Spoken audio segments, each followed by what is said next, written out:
Okay, this is Temple OS 5-minute random code walkthrough, episode 8, and I'm your host, Terry Davis.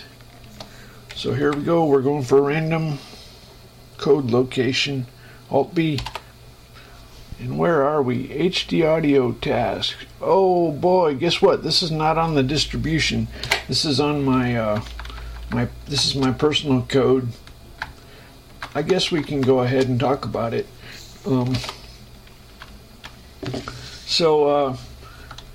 This is a PCI device, which is where we are actually in the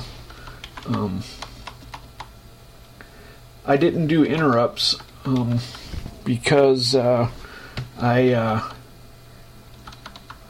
was afraid I couldn't get them working on all machines.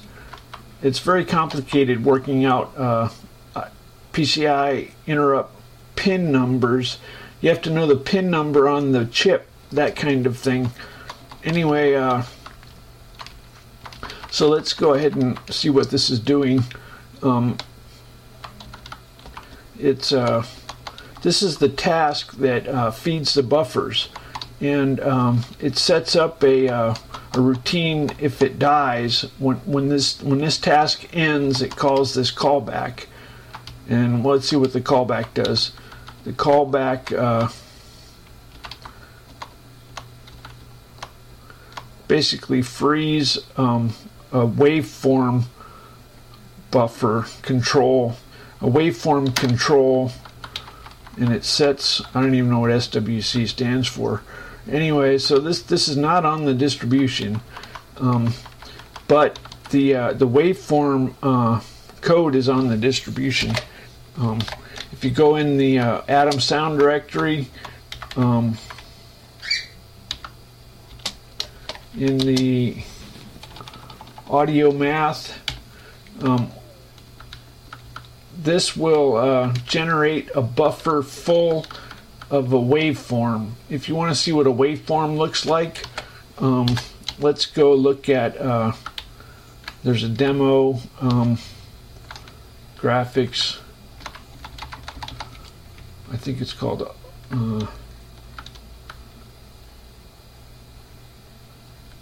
low pass filter math audio demo.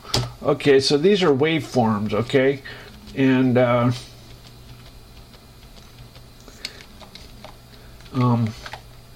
in the sound directory, this is on the distribution. I can make I can export a waveform sound file, not a waveform, a SND file. Anyway, that's why I leave this on the distribution. What this does is it starts up at a certain phase in the waveform, and it fills the buffer based on the waveform, whether it's random noise. I was a Commodore kid, and we learned square waves, sine waves, triangle waves, sawtooth. What this does is this fills in a waveform in a buffer. So for HD audio, you use DMA, which is direct memory access. Basically, you put the waveform into a buffer, and then you tell it, it knows the buffer locations, and it sends them to the speakers. What this code does is it checks if the buffer, this is the output buffer, it checks if the output buffer is in need of new data. This checks if the input buffer, that's for the microphone. I don't know what does it do? I don't know.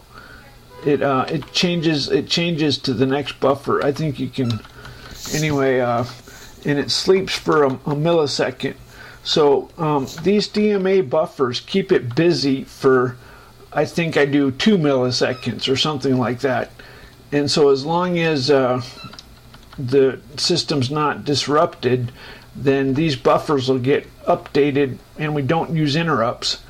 So what's the downside? Well, this is a lot of people are snobs about interrupts, and this demonstrates that if you have DMA in big buffers, well, there's latency, which is an issue, which means how far ahead you're filling. Anyway, God said single audio voice. So what God wants is only one waveform voice at a time. But in theory, in the future, maybe we can put this HD audio back into the distribution and give different waveforms. Anyway, just to see what the waveforms, what the buffer sounds like, I'm going to demonstrate this is my favorite song at the moment.